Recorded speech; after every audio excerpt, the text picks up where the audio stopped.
how do you define the word success? Welcome to the Relive the Moments podcast. I'm John Lim.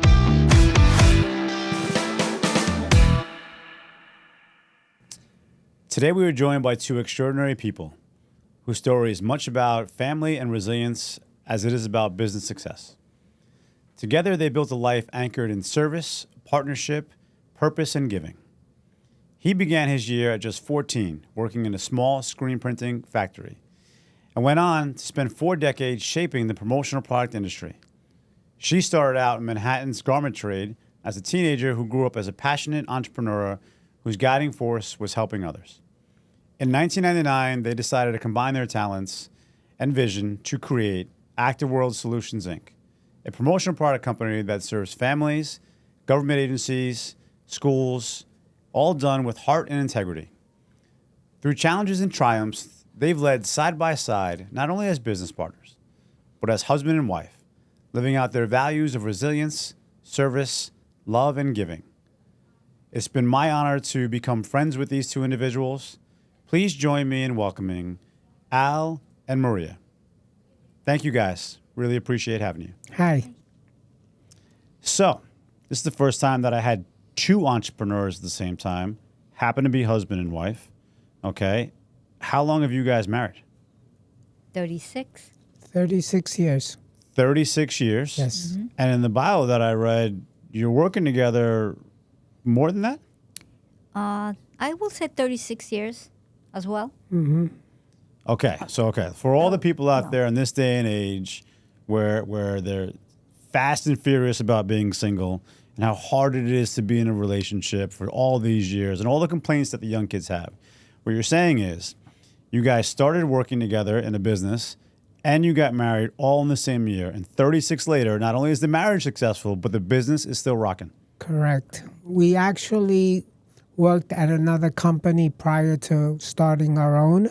I was the production manager and Maria was the artist. While we were dating, I was always a problem solver. So I figured, how can I incorporate Maria into my life, which was decorating. And we had to go to school with a consultant who taught her Adobe Illustrator and Photoshop. And she started creating separations for the screen print. So we'd get together, I'd bring her work, she'd work out of the house, I'd pay her. So it was a mutually beneficial thing. I got to see her, we got to be together, and that's how it started. She started working for me. Now I think she's the boss and I work for her. Meanwhile, she had no idea that you were giving her your personal sales pitch of how life could be so amazing working together and living together in this side. You know, it's taken me that long a time to realize that my life is my business, or I am the business. There is no separation. And part of the reason is what we do makes people happy. Mm-hmm. When you give someone a T-shirt, they're happy to see their name on it, their logo. When you give them a pen or a gift, they're happy to receive it. So it's always been fulfilling in that end. And a lot of people have said to me, Al, you live to work. I work to live. And I'm saying to you, I've never worked a day in my life. I never look at what I do as work. So we're gonna get back to that because we'll get to the work stuff there. But Maria, first, he made it seem really, really simple. Like, oh, you know what? She was doing graphics. I had to figure out how I can get her to come over and hang out with me. And then she learned some Adobe. Now she was doing some work for me. And all of a sudden, we're married 36 years. What's your side of that story? All right. So when I graduated college, I graduated as a secretary of skills. So it was like mixing everything because sometimes you need to write letters. At that time, it was like send it via U.S. So it was a combination of everything. Mm-hmm. So if we will need the secretary to do something, I will be the one doing it. If it needs artwork, I was the one doing it. And if they need the mother to take care of the children, that would be me too. So So it's he seduced you by the, hey, you know what? I have some work for you. Maybe we can work together scenario. And then he put his Al charm on you, and that worked out well. We dated. She worked. Where did you work? They used to come home every day, and we used to go sit at McDonald's. no, I wasn't working. I was studying. She was in school, and we started dating when she was in school. And to be honest with you, after 3 months, we knew we were going to get married. I proposed to her. She accepted. We were engaged for 5 years. And during that time, my ambitions evolved. I had an opportunity to become an owner of a business.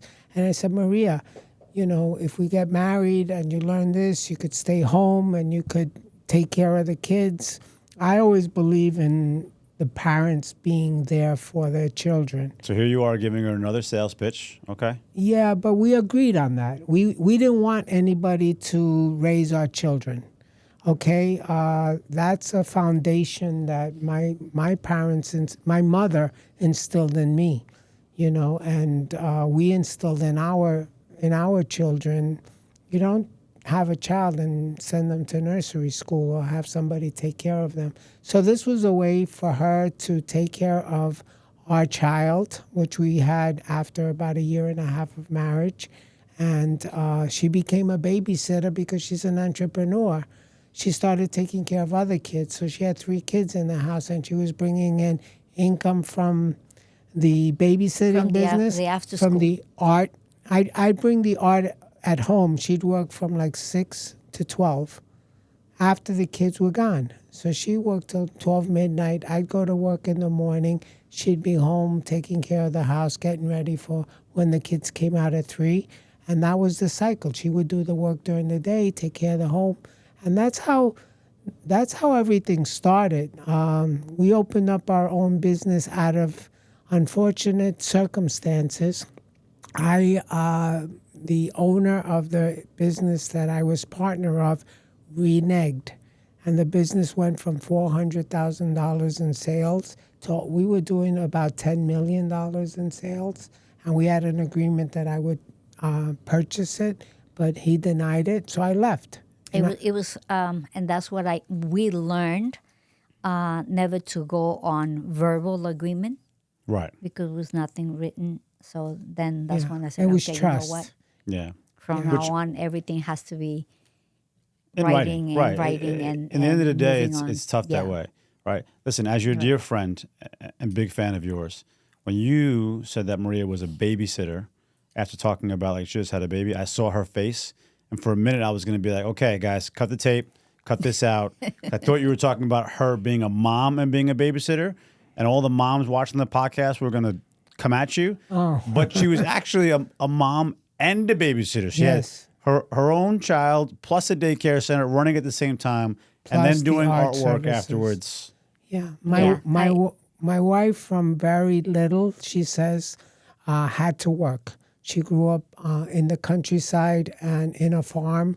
And they'd get up and they'd have to go to the fields and pick rice or plant this or feed the animals. So she's been accustomed to working since before I knew her. And she still works 12-hour days. Listen, you gotta tell me when I was at the booth with you guys, working in LaGuardia for the New York City trade show that you guys did, and I was there on behalf of the team putting it together. It was the first day that I met her, Correct. and it was like we knew each other for 10 years because she was like, okay, make sure you do this, grab this. Okay, we're gonna take these coasters apart. Let's get this thing moving. Yeah. John, did you get their phone number? No, can you guys come back here? I'll get in trouble if I don't get the phone number. She was on top of it, so I know her work ethic in that case. Yeah, I get it. Yeah. It's very impressive. Well, I learned since I was little. My dad was always traveling around the country, not outside, and he always left things for us to do, and we couldn't cut corners. That was not allowed. So at the end of the day, we knew what you have to do, and do it right. Because by the time my dad will come, we will hear a good complaint, or you did a good job. Right. So me being the last one of the family, I'm a twin. I have a twin sister, and my other sister, they will now never allow her to work because she was very weak. But I was always there, and I didn't like to work in the house. We always have a lot of people helping us in the farm, but I always wanted to be with the guys. Always. So my mom used to say, "Why you don't want to be part of learning how to crochet and learning?" I'm like, "No, that's not me. I don't like it." My mom used to make out of the cotton. He used to create thread, so she can sew clothes with it. Not me. I said, I can't. She will give me something to do, and I will be waiting, counting the seconds. I said, please let her go pee so I can escape. And that's what that's how I learned with the guys. Like I became a good soccer player because I used to play with the boys. Football player soccer. in your country. Yeah, right, yeah. Right. That's how we're all good about it. But Right now, I'm reliving this moment with you. We're in Ecuador. We're not here in our podcast studio in America. We're in Ecuador. So Relive the Moments podcast is all about reliving those moments. Mm-hmm. So since you started with that, what's a moment from your childhood that was so significant to you that kind of stuck with you to made you who you are today? I will say I learned from my dad everything the whole family, we're all business. I learned from my dad. So everything that he taught us every day, there was something, like I said, he left chores for us to do, and we will put it together and become better and better, and by helping others, by asking people questions. So if you don't mind, if you would honor Sure. us, if it's not too personal, let's pick a moment with your dad when you were younger, and let's relive that moment together. Oh, that's a good one. For some reason, some of the workers couldn't make it to work. So he says to me, today I'm going to teach you how to plant peanut butter, the peanuts. Okay. Peanuts. How old are you at this time? I was probably 7, Okay. and there was no school at the time. So it was our free time for 3 months at the time. So I said, great. For me not to being in the house, I said, great, I'm going to go with my dad. And he gave me a little pouch with peanuts with an inside. So I said, "Oh, I'm going to be eating peanuts all day while I'm planting." And he says to me, "Oh, you cannot eat them." I'm like, "Why not?" So he goes, "Oh, we put a special thing in there so the little ants or whatever, they will not come and eat them." So I said, "Oh boy, I'm stuck here all day." So he started digging a little. He calls them little lines. And he will go with a little stick, special stick that he had, and I will go behind him planting. I said, how many do I have to put? He goes, 5 or 10. He goes, oh, no, 3 only. 3. So I will be counting and putting it in the little holes. And with my foot, I will be covering. So when half an hour later, I'll keep counting and doing it. When I saw my dad all the way up already, and I said, oh, shoot, I have to finish to do this the whole day. Then I asked him, I said, Dad, are you coming to help me? He goes, oh, no, that's your job. My job is making the holes. I said, oh, shoot. And then I kept going, and then finally my sister or somebody else came to give us food. Probably 10 o'clock, it was like a little break. Then around 12, 1 o'clock, they gave us more food. And I kept working and working until the end of the day. I couldn't lift up my back. My whole body was aching. And I said, this is not for me. I said, Dad, next time, get one of your higher workers because this is crazy. I'm not going to do it. But then at the end of the day, he says to me, the reason why I want you to learn this is because you're always with your brothers. So this is what your brothers are doing, working hard. But at the same time, is learning when you eat something, you know how hard it is for us to bring food to the table. So value. You would say that he taught you the value of all of it. The value of work. Yes. Yeah, it's a very, very interesting thing. Normally, I start the podcast off by asking the guests like to define the word success and what that means to you. But Al, I want to switch it up a little bit. And since you have now worked with Maria for 36 years, and you're sitting on this couch across from me, married to her for 36 years, how'd you pull that off? Like that to me is success right there. Like it's not just a marriage; it's marriage and work, and a successful business. I mean, you hit the trifecta. You're not the only one that says that to me. So I guess you should ask her why she put up with me for 36 years. Oh, I'm definitely going to ask her that. But I need your point of view of how have you navigated the successful nature of building a business with your wife? You know the saying, you never succeed unless you fail. So every failure in life has only motivated me to keep trying. Okay, and maybe out of 10 attempts, 1 or 2 hit, and those have carried us. My wife has always been there in terms of support. She's never complained, whether we were eating rice and beans or we were eating steak. She was there at the good times and the bad times, and she's not there because of material things. She's there because of our relationship. I think the biggest value that I have is I'm true. I care about people, and I will extend myself as much as I human possibly can. And I think she values that. I mean, it's been everybody. Her whole family worked for us as they were growing up. All her cousins would come to the shop on the weekends, on the summers. Hey, Al, we're looking for work. We're 16. Come on, come to the shop. And we'd put them to work, whether it's open shirts, pack shirts, run the machine. And they all have that memory. And the one thing about it was I was never complacent. And that's another thing. I'm always pushing them to learn. I'm saying, okay, you learn this, you know why you're doing this? And I do that with both my children. I say, you know you're doing this, why are you doing it? Don't just do it to do it. You have to understand why you're doing it. And I think that's why. Because in terms of looks, I'm mediocre.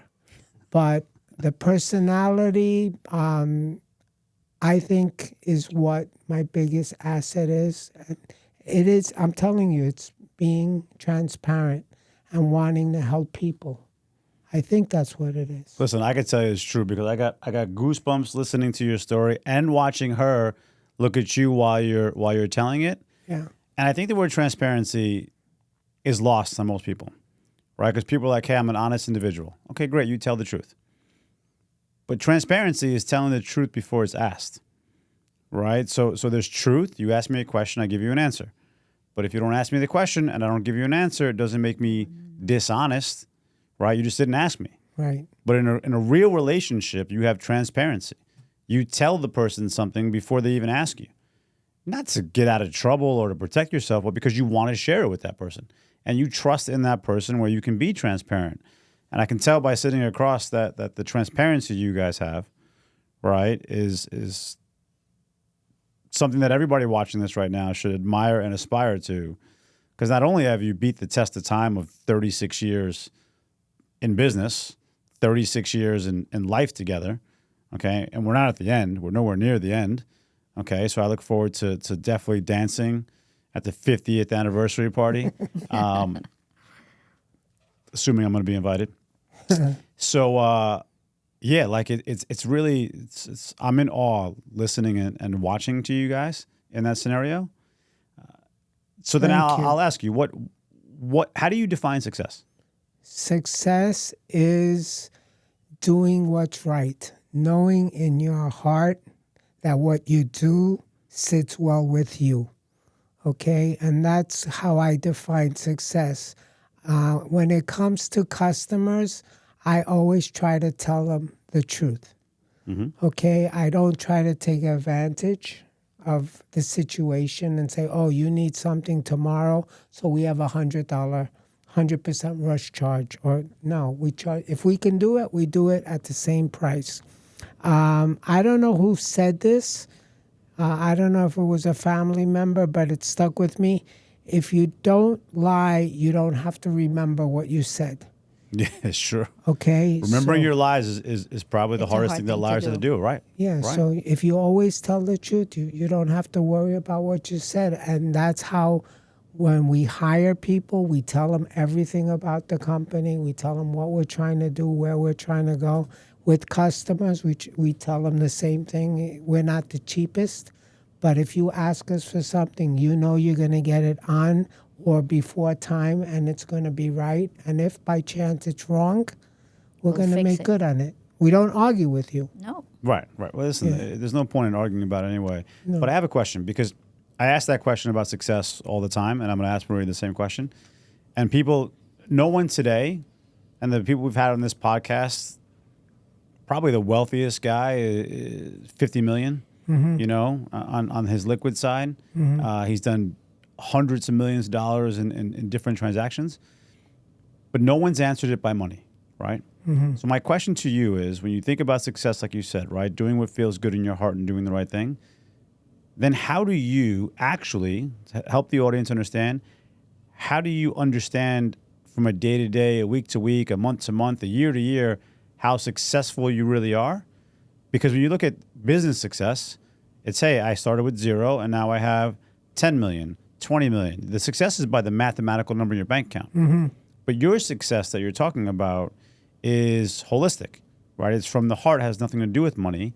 So how do you look at that bank account? What do you do to know that you're successful by your definition? Well, our vendors have open credit with us. I can go and buy $500,000 worth of merchandise on my word. I can place the order and the order goes through. So I measure success in that manner. When I interact with people, they show respect or a desire to want to do business with us. So I know that we're successful in that regard, okay? And we have clients longer than what we've been in business. We still Let's say that one again. We have clients that have been with us longer than we've been in business. In our prior business, that's how we started. We started with customers that said, the company that you left is going down the tubes. We want you to do our work. And I would say to them, first, I don't want to know about the business anymore because of how it ended. Then they said to me, we'll upfront all the money. We'll lend you the money and you'll pay us with the work that you do. And at that time, now go back to 1999, what was $250,000 worth today? They paid for the equipment, they paid for the rent, they paid for everything, and I would take off 10% off their bills, no interest, until I paid them off. My commitment was I wasn't going to raise your price until I paid off what I owed you. So I wanted to pay them off as quickly as possible if I needed to raise the price. But that's how we started. And when you say success, why would people ask you, why would they put themselves on the line? And today we were discussing a potential merger for my son. This is a customer I've known for 30 years. And he said, Al, I know that if you are behind this, your son's going to succeed. So my son says that to me all the time. He says, Dad, you're always knocking yourself, but everybody around you admires what you do. And when I go to trade shows, yeah, people come over and they value what you say to them. I've seen it firsthand. So the value is shown to you consistently with your interaction with others and how they treat you. All right, so you have an ongoing bank statement that happens on a daily basis and with other humans. We pay our bills before they're due. We have zero payables. So from a financial standpoint, I know I'm doing okay because I have money coming in and I don't owe money. I pay every week what I owe. Whatever comes in, we pay it. Old school. That right there is an old school mentality. Yeah. That doesn't happen anymore. No, my father used to say, I hate owing money. Whatever's in my pocket, I want it to be mine. It's a fair statement. And that's how I live. If I don't owe anybody any money, I can spend $300 on a meal because I'm not taking it away from a vendor. Right. The kids don't think that way anymore. Well, that's how. Yeah, they don't Yeah, think that no. way. Different generation. Credit is credit, and they'll no. Well, also to your dad's point, we don't operate in cash. So it's not Exactly. like, we're actually living in a world where they don't take cash. It's funny money. Right. Yeah, it's funny all, money. It's all plastic, and it's all a number on a piece of paper. No, and I even have anxiety, like when we don't do our books on a weekly basis, when we don't enter our payables and pay our bills. Yeah. I get anxiety. I said, no, what do we owe? We got to pay our bills. We got to pay our bills. And one of the biggest suppliers in our industry at the time was Bodick and Rhodes, which evolved to I remember Alpha, them. Yeah, yeah. which evolved. They gave us 90-day terms, open credit. They said, Al, you don't have to pay us for 90 days. Order whatever you want.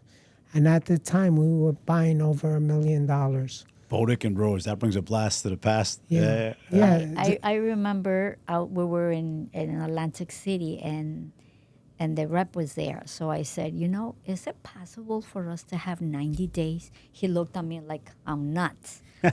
So I even lied to him and I said, what? But the others, they are giving me the business 90 days. So I said, why not? Right. So he goes, all right, it's a good thought. Do you remember who your rep was? Charlie Bacon. Charlie. He's the vice president now of the Eastern Region for SNS.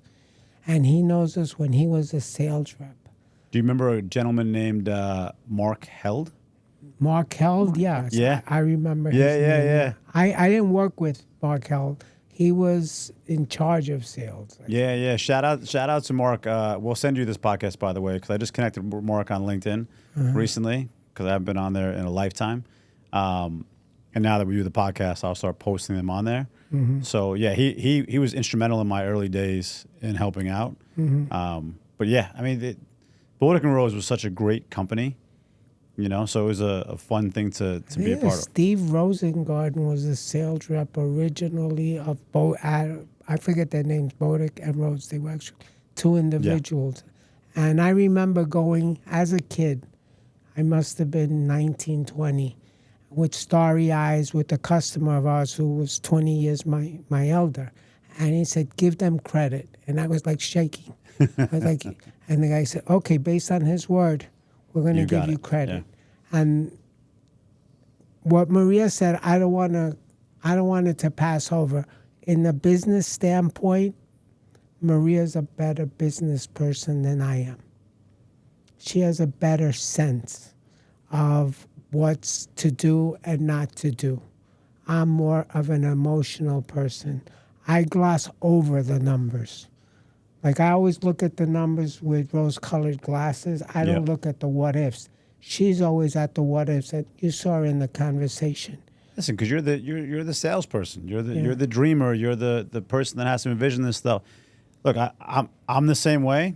Without an anchor, we'd be like that movie Up. We'd be floating around with the balloons and flying away. Like, we need that anchor. Yeah. Any success I've ever had in life is how quick can I find an anchor?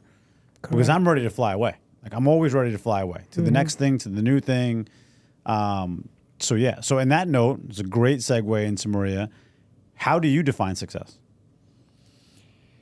I don't know what I put yesterday, but to me, success is something that you go out and try your hardest to get it. Like, it's a goal. Like, I want to reach to this top. It doesn't matter how long or how many years, how many days it will take you, but I will reach there and see the end. Like, if I create a T-shirt, I'm creating it from scratch until I see it. Then I look at it and I'm like, okay, this is a perfect T-shirt.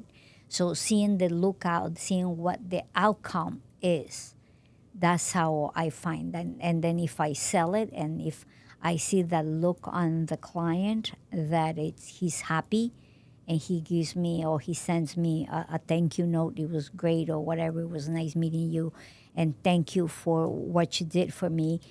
That's what it fills me and it makes me happy. Is T-shirt in this phrase a metaphor for Al? Right? Like is that like, see, in the early 36 years ago, like he saw my designs and he fell in love with me. All right, it was my designs and then me, and then you see Al looking at the designs like, okay, he's supposed to be looking here, but he's looking at Maria. Yeah, these designs are fairly good. It was her. Yeah. It was her. Yeah, I so mean, she's beautiful. And she is. She's got a beautiful heart. So that's what I feel like success is. If you do good, if you present yourself by doing good things, you will be receiving good things. Listen, I agree. You have to.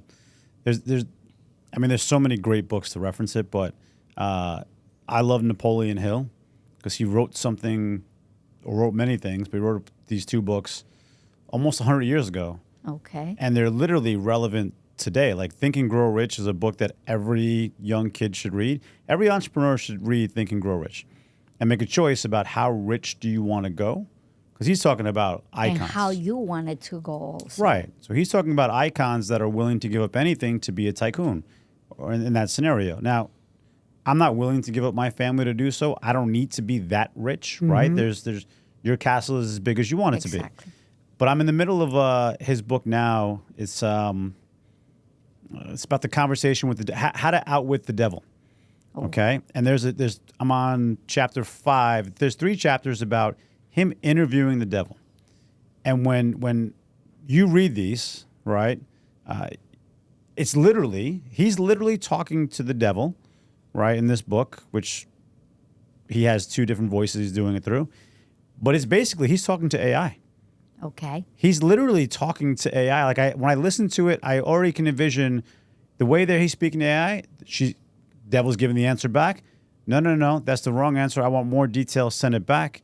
So it's amazing to me in that scenario. But one of the things he said is that because the devil says in this book, Napoleon Hill says when he's interviewing the devil says I have control of 98% of the people in this world, right? And I control through fear. And I control through poverty, and I have all my methods, right? Because Napoleon Hill's, give me your methods, right? So I can publish the methods of how you control the 98% and how don't you control the 2%, right? And the 2%, what's the number one thing that the 2% can do to make sure that they're not controlled? Like, what do they do the most of? Or what do they need to do to be on that side of the fence? Well, you got to give. Wait, so the richest people in the world at this point, the most powerful people in the world, right? And this book is written 1936 or 38, or was published in that case. Okay. So he's referencing, Hitler and Stalin, all right, and FDR from the American side. So he's like, I can't control. There are some people I can't control, and the key to that is to give. If you want to get something in life, you have to give 100 times more, and you'll get things. You'll never get it on time. You'll never get it when you want it. You'll always get it when you need it. Mm-hmm. And those are the things where, like, when you say giving, it's one of the things that I think is lost in the majority of, I'll say, the world or modern countries, if you will, that we need to get back to. Like, giving is something we need to get back to. Yeah. That's the issue. When you walk outside the door, you're dealing with 98% of the world. Yeah. And I guess the trap is you can fall into that trap easily. It's easy to switch and be like everybody else. And then later on you say to yourself, but that's not me. So I find myself all the time, I ask my wife, I say, Maria, please ask the good Lord to give me the wisdom not to do what I want to do. Let me take a step back. And I find that when you don't do what you want to do just for immediate satisfaction, it works out better. Listen, the Serenity Prayer, the shorten of the Serenity Prayer, which has become most famous in the world because of Alcoholics Anonymous, right? And then Any Anonymous. Mm-hmm. But I grew up as a Catholic school boy, and we learned all the prayers. I went to Catholic school my entire life virtually until I was 16. And the long Serenity Prayer is amazing. And the short Serenity Prayer, like if you just take the word, because we get controversial with God, the devil, the universe, all this stuff. But if you just look at the words of that serenity prayer, like you just said, right? Grant me the courage to change the things I can. Okay? And accept the ones right? Exactly. So grant me the courage to change the things I can. Accept. And accept what the ones that Accept you the things that I change. cannot, and give me the wisdom to know the difference. Yep. Right? So that right there is if we all understood that, because we all have those moments. We all have the moments of, hey, give me the courage to get through this. Okay, let me accept the things that I'm not supposed to get through. How do I know the difference? Right? We all need that guiding side, right? You get it from Maria, and like you said, the good Lord, right? Universe, whatever terms anyone on the podcast listening to want to give it to. But those words are some of the best words that I think were ever written. Because if you just live with those 3 sentences, you can get through life in any situation. So on that note, Al, I gave Maria a chance, and I want to hear from you. Like, let's go back to your childhood. Let's pick a moment, right, with that person who made you this great man that we're watching today, right? Obviously, next to this great woman that you have, okay? We're going to go childhood first. This way I'm going to make sure we win, okay? We're always going to win in this side, okay? But childhood first, who was someone that was what was a moment that was very influential that you remember that's driven you to be this great man you are today? Wow. Off the top of my head, the earliest recollection of wanting to be the person that I am is my mother in first grade. I used to be, for whatever reason, given the responsibility of taking care of her affairs. One of them was to take the tuition money to school, to the Catholic school. But at that time, through embarrassment, my friends would go out and buy candy or go to the coffee shop and buy eggs, and I never had money. My father didn't make that much money. So I would take the tuition money. Where in the world are we talking about right now? Where were your First feet? grade in Manhattan. Okay. The school was St. Stephen's School. And I remember in going to first grade and the teacher calling me and said that the principal wants to see you. And I said, uh-oh, okay. I didn't think about the ramification of what I was doing. I didn't turn in the tuition money. I kept it. I spent it. And I kept the envelope in my desk. So when I went to the principal's office, the envelope that my mother had put the money in, whether it was $20 or $10, I don't remember, was ripped open. There was no money in it. And I would deny it. I would say, no, that wasn't me. I gave in the money. And I would not admit my act. And I remember going home and seeing my mother cry. And she said to me, if you need something, tell me. I'll sell my earrings. I'll sell whatever I have to. But don't steal. And I think that watching her cry stuck with me. Like, I was doing harm to the person that brought me up, that gave me all the love, that took care of me when I was sick. Never had a bad word. Never had a no. And I broke her heart. And when I realized that, I think my mentality changed from then on. And I always tell, there's a saying in Spanish, ni ojo en carta, ni mano en plata, where you don't look at somebody else's business, nor you don't count their money. And you always worry about what you're doing. And that's my earliest recollection of what formed me. And it's still with me today. You could tell. You could tell that. The guilt. Yeah. You know, because I knew I broke her heart. Well, the guilt you should let go because it's been so many years now. Happened. And that guilt, that moment that your mom gave you, right, wasn't to make you feel guilty, but that moment was to make you the man you are today. Yeah. The one that we all Yes. trust, that says transparency over truth. And right? it show you that what you did was wrong, but there are ways of getting things that you want in a different way. Right, because if that moment had never happened, in that moment, Who knows? as a parent, right? You guys are parents, I'm a parent. At that moment, we all handle it differently, right? might yell at the child. You might hit the child. Well, you can't hit the child now, but back in the day when I got hit, my mother would have hit me with a wooden spoon, right? Like there's all Whatever ways comes to to handle it. Your mom was just human. And that human moment stuck with you more than any beating she could have given you with her hand or a spoon or your dad with a belt or any of that. And it just goes to show that the human moments that we experience on an everyday basis, those are the ones that really stick with us. Not when you're yelling and screaming, not when you're trying to talk over somebody, but really just raw emotion of like, she didn't have to say you broke her heart. She just shared her raw emotion. And again, you should not feel guilty. Like that moment is amazing. Thank you for sharing. She gave you something that, again, to me, where transparency over truth is what men, particularly, I can speak for men because I'm a man. I won't speak for women because I don't know this answer. But transparency over truth is one of the hardest things that men face. Yeah. Because of a level of insecurity that we go to, whether it's our mom denied us something, or the pretty girl said no, or our friend has a pretty girl, or a nicer car, like you said. Like we grew up this way in this competitive nature and everything that we're doing. So to be transparent is difficult because to be transparent, you have to be vulnerable. And where you grew up in New York City, like in Manhattan, or I grew up in the Bronx, vulnerability did not equal power. Well, the reason I took the money was because I was embarrassed with my friends. I didn't have money, and they were going out, and I was like always embarrassed. I'm the only one And without money. I didn't think about the ramification. I didn't think about what I was doing to my family. I was just too proud, Right. And nowadays I tell people what I think, and when I don't know something, I tell them, I don't know.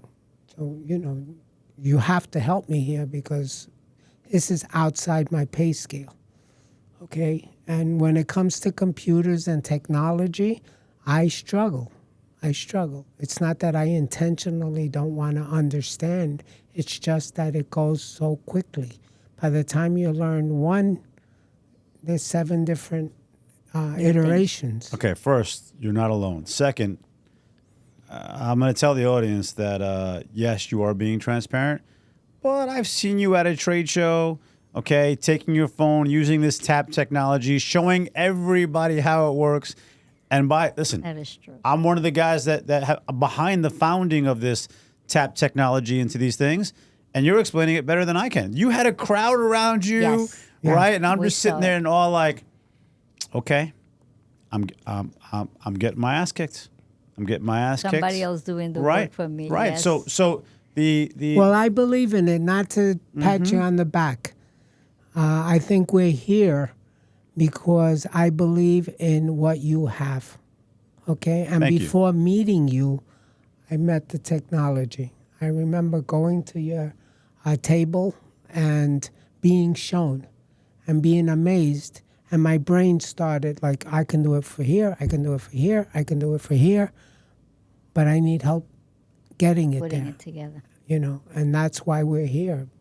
yeah, now you're an expert, kicking the tires at the trade show. Like, And my daughter, when I showed it to her, she said, "This is really cool." And she's your target audience. She's 26, 27, getting into the management area of companies. And that's what they want to see. That's what they want to have. it's a funny world these days when you talk about computers and stuff. It's like, okay, you build something, and like you said about the T-shirt, you design the T-shirt, you build the T-shirt, it comes alive, and then you get the T-shirt, you can feel it and see people's faces, right? It's like, okay, when someone my age or older sees the technology, oh yeah, this is pretty cool. Okay, it's like a nice little pat in the back. But then when you see one of the kids, Yeah. like I see Maddie at 9, like, okay, Daddy, do you have more of these? I need these for my friends. I want to give this to my teacher. All of a sudden, I'm like, be a little smarter, Yeah. right? Like the kids like it. I'm in the cool zone again Yeah. in that scenario. Yeah, the world has changed. And as a business person, you're selling to them. You're not selling Yeah. to each other. You're selling to them. And if they're buying it, they don't ask for the price. They just want it. No. My daughter right now. What they want, they and- want. Oh, I have refused to buy it. Okay, she is obsessed with this Labubu. Okay. Right? I didn't know what Labubu was. I don't know what Me it neither. is. It's like one of those it's a small little stuffed animal. Okay. right? That's on like some keychain, almost like the gizmos. TY, right? Like gizmos, but a little bit more like, right, a small little animal and whatever. I have no idea what's behind it. I haven't looked it up, but she wanted this Labubu. So I'm like, okay, you're not getting a Labubu, right? I talked to a friend of mine. The Labubu was $80, Wow. right? $80 or $100, something outrageous, right? Something like, wow, like, for, what? So I think my mom bought her a Fabubu, which she calls it a Fabubu, which is a fake Labubu. Okay, right, for like $20. So I'm laughing. Daddy, I got a Fabubu, and I'm like, but Maddie, I thought you wanted a Labubu. Yeah, but Daddy, a Fabubu is a fake Labubu, right? I keep saying this. I'm going to mess this thing up. But yeah, so then for her birthday, one of her uncles or her mom or something, they bought her a Labubu. The real one. She comes in, I got a real Labubu, and I'm like, in my head, I'm like, Jesus, Somebody no one should spent buy this 80. thing for her. No one. But to your point, Labubu, Stanley, you know, listen, I'm not knocking them. I give them a shout out. They built a product, and they built the marketing around the product that is scaled like crazy, and I admire that. But yeah, I mean, we've been selling mugs since before 2000, and those mugs were still pretty good compared to a Stanley today, and they were like $3. So credit to Stanley and whoever manufactures Labubu, because Yeah. they're killing it. You look at Yeah. Supreme, the word Supreme. Yeah, long-lasting brand. They fought hard though. They fought hard to be. They're an older brand. These new ones are like again Labubu or Stanley, or they're not as old as the Supreme brand. Yeah, those guys were pretty innovative. Right. Okay. Okay, so let's come back to where we are today, right? 36 years later, right? Obviously, the most influential person in your life is your wife. Okay, we can see that. I don't have to ask the question to relive that moment. Okay, and Maria, I won't put you on the spot. I totally understand that there's no other human on this planet that could be as good as Al. You don't have to even say it. You don't have to say it. Okay, the audience already can see your answer, right? Okay, I won't read what you wrote when I asked that question. She wants to kill me all Right? the time. We'll keep it separate. No, I would say, you know what I do is every day I do pray. I get up early in the morning to pray, and I ask God for patience. I ask God for more love for my family and hope, because we don't know what the future brings. But yeah, I learned that I have to ask for patience, because you have to have lots of patience to deal with Al. Okay. And I also learned to keep my mouth shut. When he's a little cranky, he will not hear a word from me. I just keep shut. What makes him cranky? What are some triggers that make him cranky? Like if he has a lot of work and he doesn't know where to begin. Like if I do this one, but I have this one, and he goes like, I need help, and he starts going like that. So I said, look, if I can help you, let me see how can I start with it. But if he starts already going bananas, that's when I just shut. It's like I'm like a shell. I just close I respect my that mouth. trigger, by the way. Claudio, who is our producer and the man behind it all. Claudio, does that trigger that Maria just mentioned sound familiar to you? You keep quiet too. Right, Yes, right. I climbed up. Yeah, you climb. Yeah, Okay. yeah. You become. You become. Okay. Right. Yeah. I had the same thing. Like, there's so many things going on. Where do I start? What do I do? And then I start to do something. Right. We had to film a commercial yesterday for the yearbook tile. And okay, I'm thinking that I am prepared, but I'm prepared-ish. He likes to be very prepared, which is he's right. I'm wrong. And we should have prepared before the camera You went on. started. But I'm preparing while the camera's going on. Okay. Right? And we're going through it. And he was like, listen, we only have like 30 minutes. We got to nail this 30 minutes. I'm like, you know what then? Right? I became like a big baby. You know what? We won't do it. That's it. We'll do it tomorrow. We'll do it some other day. I don't care. He just didn't say a word. Okay? Let me stew for a minute. And he's like, all right, man, you ready? By the way, we have more than 30 minutes. However he did it, move the schedule around. We have more than 30 minutes. And then it got me into the, okay, I'm not alone. I have amazing people around me. I can accomplish anything. A man can accomplish anything with amazing support. Yes. Correct. Okay? right? Behind every good man is a great woman and a village that supports us. That's why when we're sick, no matter how old we are, when we're sick, we're like little boys, like little babies, right? Oh, you got a cold? Yeah, okay. And it's a big deal when we have a cold, right? Because we haven't had a cold in a year. But yeah, so like in that scenario, he nailed it yesterday. We got through this commercial, okay, and it's going to be amazing. When we talk about the yearbook tile, something that we're all very passionate about. But I can respect the crankiness that happens that way. And I'm very blessed. I don't have a Maria in my life, okay? But I have a Claudio who helps me get through these moments, all right? And yeah, it works out well. Do you buy him flowers? More like vodka and sodas, Okay. okay, and tacos. Okay. Okay. You know, usually when we go out to get a bite to eat, whenever it's raining, we go right downstairs. Oh yeah, there's Right. a Mexican Yeah, restaurant. we don't want I to mess think up it his is. hair. Like my hair, Right, my hair loves yeah. the rain, so it's perfectly okay in that scenario. But he's got that full, beautiful head of hair. You guys can't see it on the camera, but just imagine, you know, this beautiful man with a big, beautiful set of hair. He doesn't want to get it wet in the rain, so we go next door and we do some tacos and tequila. But yeah, that's how I say thank you to him. Yeah. So how often do you buy her flowers? She doesn't like flowers. Okay, so you set me No, up. wait. You set me up. No, No, it's not. It's not that I don't like flowers. I love flowers. The only thing is that they die. So I mean, you I do buy it other and things. it's so Yeah. beautiful. Of course, when you see it in whatever place you're gonna go buy it, but then after a day, the roses they start going down. Sure. Yeah. And I'm like, why waste your money like that? I'd rather go enjoy a nice meal that I know that I enjoy it because after a few days I'm going to throw them out. Right. I'd rather get a plant that I know that it's a good memory. It's blooming or whatever. How I It's- say thank you is ensuring that she has the me time. The vacation too. The 3 weeks That was away. the biggest smile she had the entire side, right? Yeah, I no, like it, the no. vacation time. I try to make sure she takes her vacations. Yeah. And she's going to, where are you going to now? Portugal. Portugal, Spain, France, and Italy. Four times a year. Yeah. And I know about this trip, Al, because she invited me to it to do research in the other countries, right, for all the NFC technology. Okay. So, yes, I'll be joining that trip. Very good. Okay.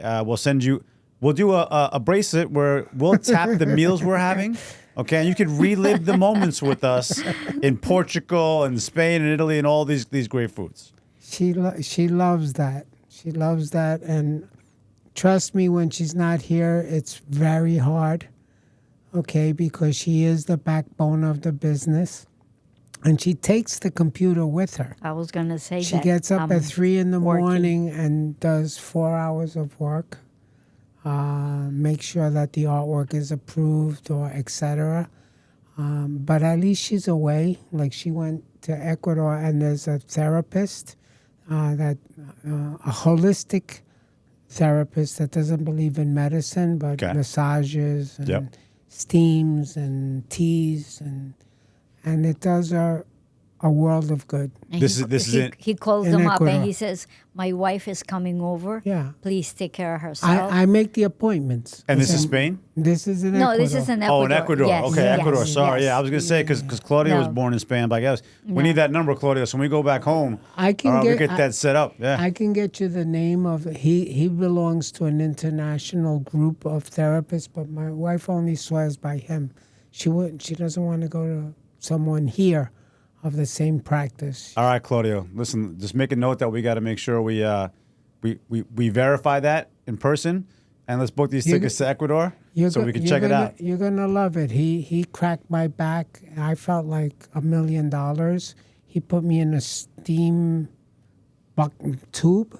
I was from here down, Like and he a cleaned me a out steam bath. and gave me some. So it's kind of like Ozempic. You lost 30 pounds right there in that one one side. Yeah, but I you got it. you feel $1 million, and she has a bad back. She has discs. Like Ford. Yeah, well, I mean, it's hard when she's got to carry the business and the family Yeah, and the yeah. rest No, of she it, has it. all of It's- it, right? I get it. Yeah, and then Al is the one he says it was a family member that she passed, and she used to share the apartment with this old friend. And I mean, she's being in the family for more than I am in the family, so she knows everything. If I wanted to find out something, I would say, Gina, can you tell me how this happened? She goes, oh, this is, and she tells me the story. So now it's like she's also part of my shoulder. You know, I have to deal with her, taking to the doctor. She went from being the encyclopedia of the family to now part of that. Yeah. So that side. I tell Ali, you know, she helped your aunt. It's our time to help her out. She's pretty up in age, and I don't mind helping. I mean, I believe that in helping others, that you came to this world to serve, and I love that. I that's my best thing. If I can help somebody, it makes me really, really happy.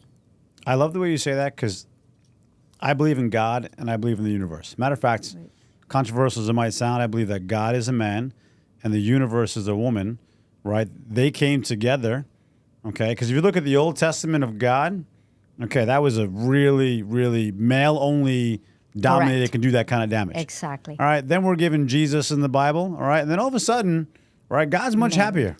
Okay, he's much, much happier. So the universe and God get together, right?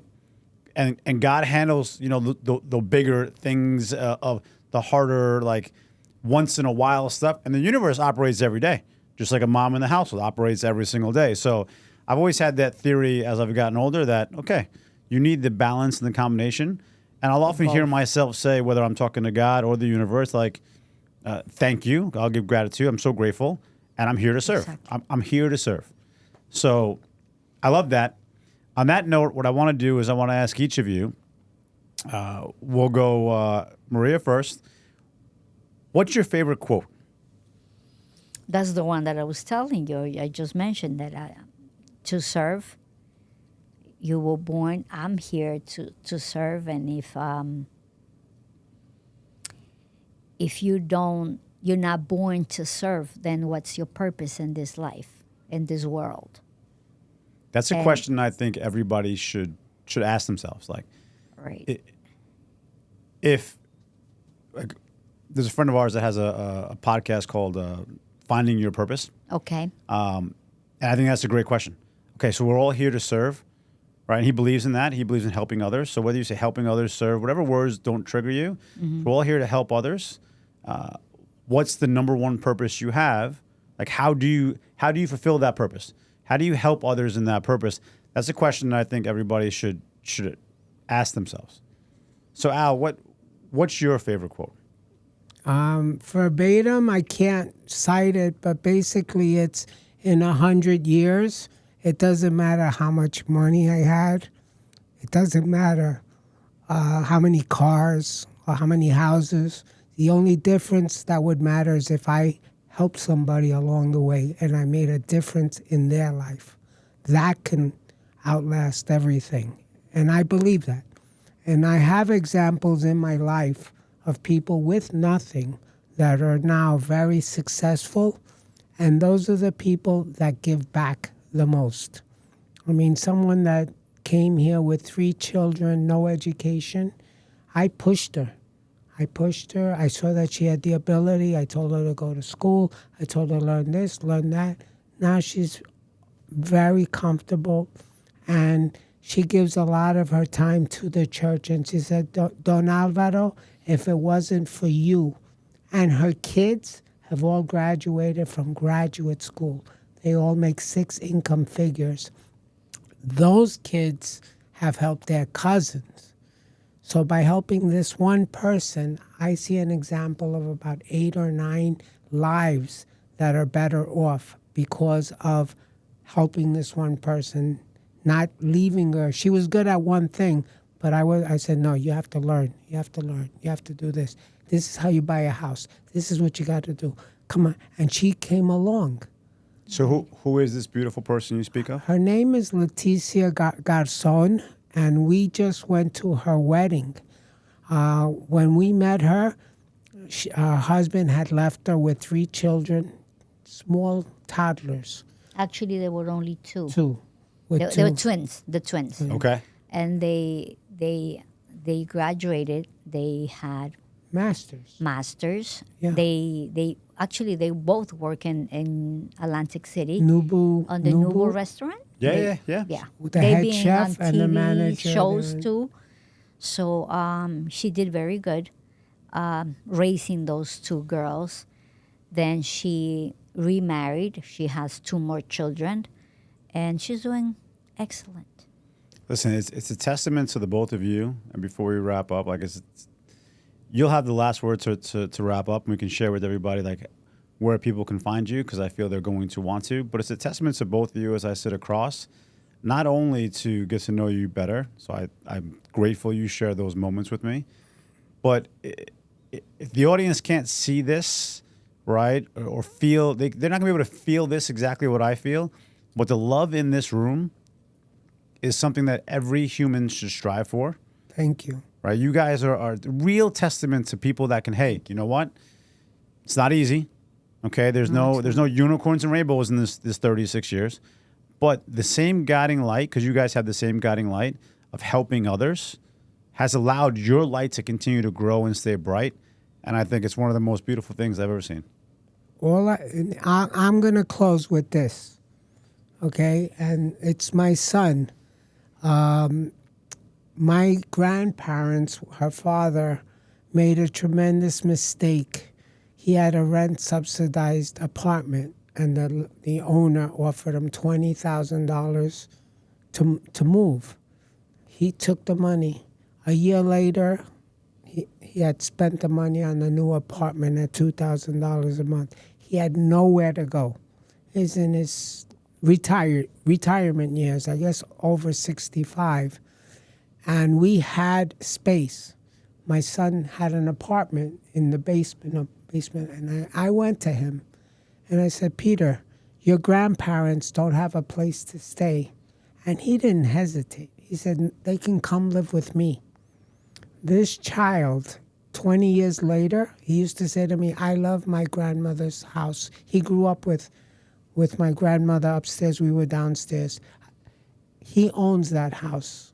And I'm telling you, it was God allowing me to buy the interest from my two brothers and sell it to him for a nominal price. And now he has a business. And I truly believe it's because of his heart. I think because he's always giving, he has a business and people want to do business with him. So for me, that's unbelievable. I tell my daughter that. I go, your brother, he has a right to go to a concert. He has a right. He's done all of that on his own. He earns that right, yeah. Yeah. So don't, you're going to school, you don't have money, because he'll hire her and he'll put her to work for 10 hours. And she'll work for 10. And he goes, he's not even here. And I'm saying, but he's the owner. He hocked this house. He opened this business. He has a right to take It's the a beautiful day off. story about your son, because most kids want the teenage years to be about, especially boys, right? About sports, cars, girls, whatever tickles their fancy. And he was 16. Right, to be tied to the grandparents is great. So I always ask the guests, like, let's give a piece of advice to everyone watching. But I feel like the advice you guys are going to give is throughout this entire podcast, like, be helpful. Be helpful in your day-to-day, right? So if we need, for all the people listening, and we'll put this in the description, but what's the best way to reach you guys? If anybody wants to reach out, say thank you for sharing your story, find ways that they can give as well, right? Or just be a part of the business, what's the best way for them to reach you? Is it your email address? Our website is activeworldnyc.com, and there's a Contact Us button. But my number is 917-862-2484, and my wife's number is 917-602-0218. If we can help, we're here. This is going to be a great competition, Claudia, of who gets more phone calls. I already know who's going to win that. I think Maria's going to win this one. I just wanted to say something. I would say probably 2-3 years ago, a a couple broke up, and the wife calls, and she wanted to speak with Al.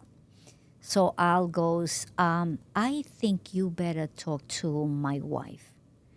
So my recommendation to her, it was like, I know I'm good in giving advice, but I said my best bet is talk to the Lord. I said right now, it's no matter what I can say to you, you're not gonna get it. I said, please talk to the Lord every day. If you have to get up at 3 o'clock in the morning, get up at 3 o'clock in the morning and pray. And sometimes you think he's not there, but he's there. Those for non-believers out there. So her son graduated college. They went to church. They did a special mass for him. And she calls, and every time I talk to her, she goes, I'm so grateful for the things you said to me that day, but it's also for me to go back to church, to reach out to that special thing that it's out there that we don't know. We know it's God, but nobody has seen it. Right. But we all believe in it. And she's doing so great. She, like, if I look back a few years, I was nothing compared to what I was then. So that's the word of my advice is like, reach out to God. If you can help somebody, do it. Do it with your heart. Don't think about getting anything back from that person. It's if you give it to you. I mean, you give it to them for free. So don't ask, oh, what will I get in return? Yeah. That doesn't work like that. And by doing this, I seen things to my daughter, to my son, because sometimes God doesn't give it to you. He give it to you. I see it in my son and my daughter, that when people does things for them, and oh, sometimes she goes, oh, Mom, you're not going to believe this. So I said to myself, oh, he's giving me what I'm being asking for. So I think that's a great way to end the podcast. And think about this, everyone. Whether you believe in God, the universe, the word prayer, thoughts are actually the most piercing vibration in the universe. So when you say it out loud to whomever you believe in, that's the way that the universe hears you. That's how the vibrations come back. That's how you get things that you want in life. So whether you pray, whether you talk to yourself, whether you daydream, like Einstein, just keep doing it. I want to thank Alvaro Maria for joining us. I want to thank all of you for watching. If you're listening, thank you for that. Please like and subscribe. That's how we can help more people through these moments that we relive to just better themselves and find a piece of nugget from this that makes your day better and helps you grow. I'm John Lim. This is Relive the Moments podcast. Thank you. Thank you.